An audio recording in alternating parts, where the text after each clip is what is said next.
Cashman.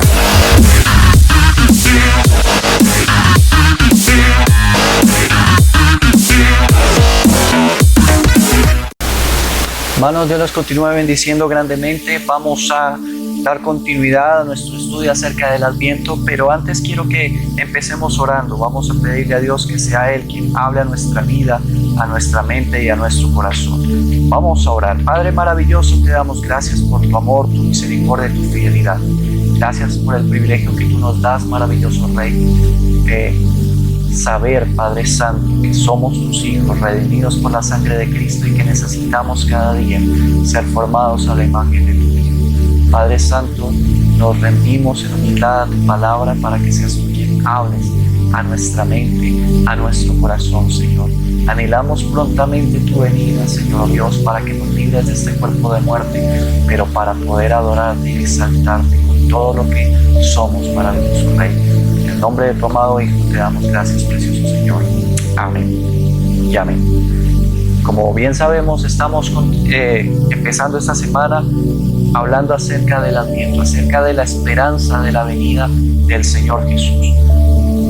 Tal vez nosotros, en el contexto en el que vivimos, tenemos que darnos cuenta que el pueblo judío persiste en creer de que su Mesías no ha venido. Muchas veces nos hemos dado cuenta que ellos rechazan la deidad que tiene Cristo, su divinidad.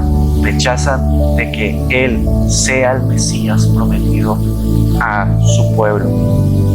Y es porque simplemente ellos esperan a alguien, un líder militar, que sea quien revolucione, quien domine a la fuerza a todas las naciones, que los imponga a ellos como en un lugar privilegiado para que ellos puedan sentir que son nuevamente ese pueblo de Dios, el real sacerdocio que Dios había prometido en el libro de Éxodo, en el capítulo 19. Pero tenemos que ir mucho más atrás en el tiempo. Tenemos que darnos cuenta de dónde surge y cómo debemos pensar nosotros de acuerdo a todo lo que enseña la palabra. En Génesis capítulo 1, versículo 26 y 27, nos damos cuenta que Dios había decidido crear al hombre a su imagen y semejanza, que Dios había otorgado una autoridad especial en el hombre para que dominara sobre toda la creación. Y eso implicaba, como lo dice la palabra, que el hombre había sido creado poco menor que los ángeles y que tal vez por eso, a pesar de que había sido puesto en una autoridad especial de que la creación debería sujetarse al hombre, Satanás no estuvo de acuerdo y quiso tomar el control de todo esto. Podemos ver en el libro de Génesis capítulo 3 cómo Satanás logra engañar a la mujer y al hombre para que tomen el fruto prohibido y de esta manera arrebatar al hombre la autoridad que Dios había delegado sobre toda su creación. Podemos ver allí que el hombre había perdido el derecho al árbol de la vida, había perdido su vida misma, su vida espiritual al haber pecado delante de Dios, había perdido su comunión delante de Dios y que lo único que le quedaba era simplemente ser expulsado de la comunión, ser expulsado de la presencia de Dios y empezar a buscar de alguna manera a restablecer esa comunión con Dios. Quiero que tengamos muy en cuenta esta parte. Había que encontrar alguna forma de que la comunión con Dios fuera restablecida por el hombre. Cuando vamos al libro de Éxodo, tenemos que darnos cuenta que Dios había delegado a un pueblo que es el pueblo de Israel para que fuera su real sacerdocio, para que se fuera una nación que sobresaliera entre todas las naciones, mostrando cómo se debía adorar y se debía exaltar al Señor. Pero vemos a través de toda la historia bíblica que el pueblo de Israel nunca fue fiel 100% a su Dios.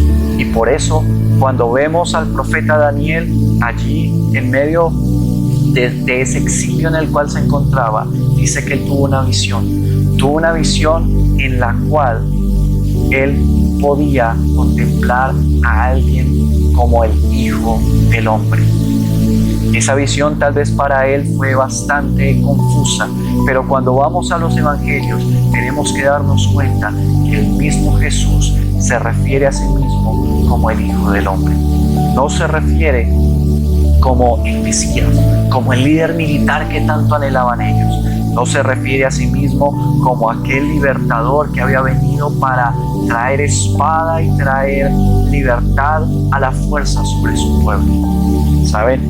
Tal vez tenemos que llegar a reflexionar que por eso sus discípulos, en el momento en que Jesús dice, uno de ustedes me va a entregar, y ellos tienen que decir, seré yo, es porque tal vez en ellos había surgido esa duda de que este Jesús no era el líder militar que los había de traer la libertad a ellos, y es por esto que tal vez Judas fue y lo entregó, porque había entendido de que este hombre no era el revolucionario que él esperaba.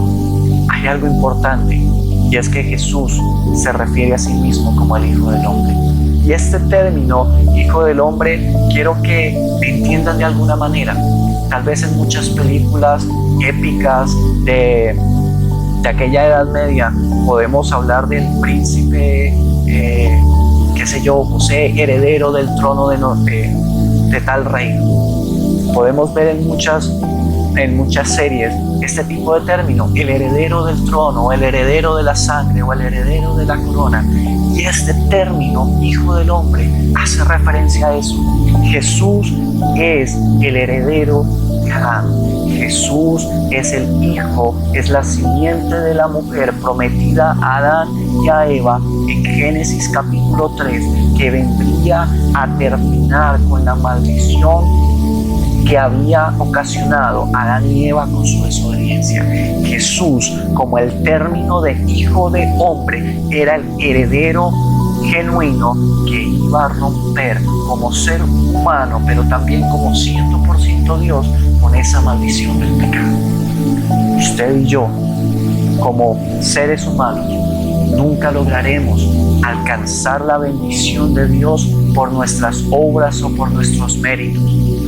Tengamos bien en claro que ni usted ni yo alcanzaremos ni siquiera a hacer tal vez que Dios se pare de su trono o que quede sorprendido por algo que usted y yo hagamos. Solamente la obra de Cristo, solamente su obediencia perfecta como hombre fue lo que ha hecho que nosotros seamos justificados. Pablo bien lo declara: por la causa de un hombre, Adán ha pasado la muerte a todos los hombres, pero por causa de Cristo ha pasado la vida a todos los que creen en él.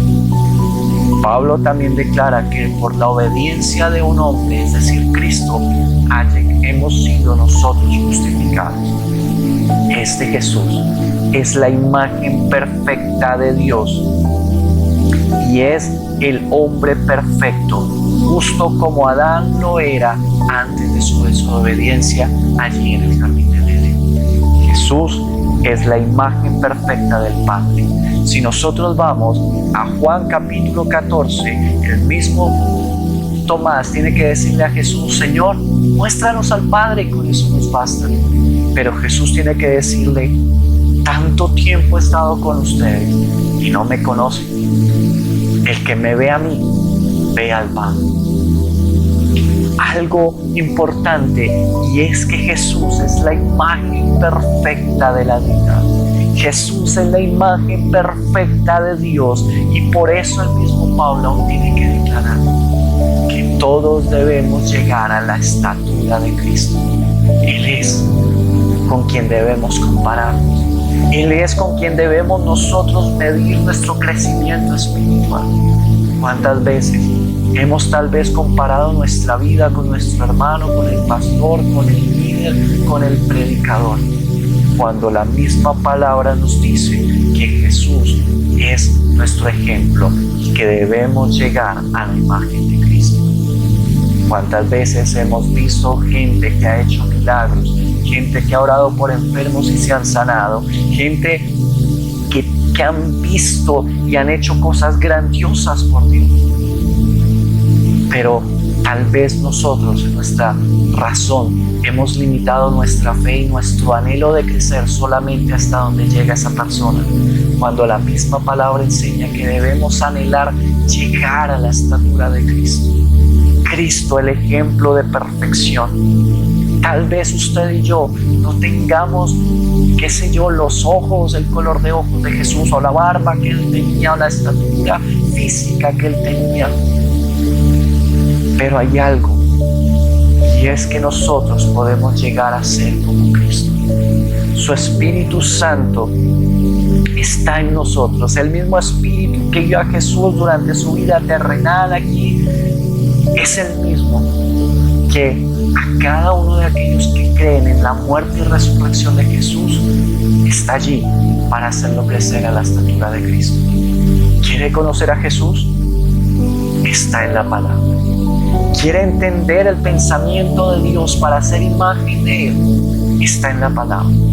Desde el Génesis hasta el Apocalipsis habla de Cristo como el Hijo del Hombre, quien vino a traer libertad al ser humano.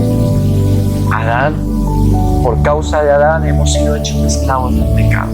Por causa del Hijo del Hombre, por causa de Jesús, ahora somos libertados del pecado. Ahora es momento de que, a pesar de que físicamente no nos parezcamos a Jesús, nuestro espíritu está siendo vivificado para llegar a ser a su imagen. ¿Qué hay en su carácter? ¿Qué hay en su temperamento que aún puede usted decir, no me parezco a Jesús? Es momento de que su palabra nos confronte. Es momento de que ese adviento, esa esperanza de que Cristo viene, nos lleve cada día a actuar de la mejor manera. Tal vez nosotros no somos de aquellos que aún esperan la venida del Mesías, porque creemos que Jesús ya vino. Pero ahora, creyendo en esa promesa de adviento, del cumplimiento de su advenimiento, ahora podemos decir, Cristo vino, y puedo cada día, con la guía del Espíritu Santo, llegar a la estatura de Él. Así que yo lo invito, allí donde usted está, vamos a orar. Vamos a pedirle a Dios que ese adviento, que esa imagen de Dios que está reflejada en Cristo, ahora sea en cada uno de nosotros. Estamos en un proceso de crecimiento y es tiempo de rendirnos delante del Padre. Señor maravilloso, aquí estamos delante de ti. Nada podemos hacer por nuestras fuerzas para impresionarte, para sorprenderte, Señor, pues tú lo conoces todo. Pero sabemos, Señor, que mediante la justicia de tu Hijo, Señor Dios, tu palabra dice que cuando un pecador se arrepiente, hay fiesta en el cielo. Tú te alegras, Señor Dios, porque hay un arrepentimiento y un deseo de glorificarte y de vivir para ti, Señor. Fuimos creados a tu imagen, Señor. Hemos pecado, Dios, a pesar de esa imagen que reflejamos, Dios. Pero sabemos que mediante Cristo, mediante tu Santo Espíritu, Señor, podemos cada día llegar a ser hechos la imagen de Cristo. Ayúdanos, fortalécenos, enséñanos y guíanos, Dios. En el nombre de tu amado Hijo te damos gracias. Amén y amén. Recuerden todos los días no perderse nuestros devocionales. Vamos a continuar con este tema del Adviento, así que cada enseñanza nos va a enseñar algo acerca de Cristo, acerca de su obra, acerca de lo que hizo Él, pero cómo su obra ha impactado a nuestra vida. Recuerde que tiene que inscribirse para participar en nuestros cultos y que de alguna manera poder estar allí disfrutando de nosotros en comunión con el Señor. Que Dios les continúe bendiciendo de gran manera, hermanos.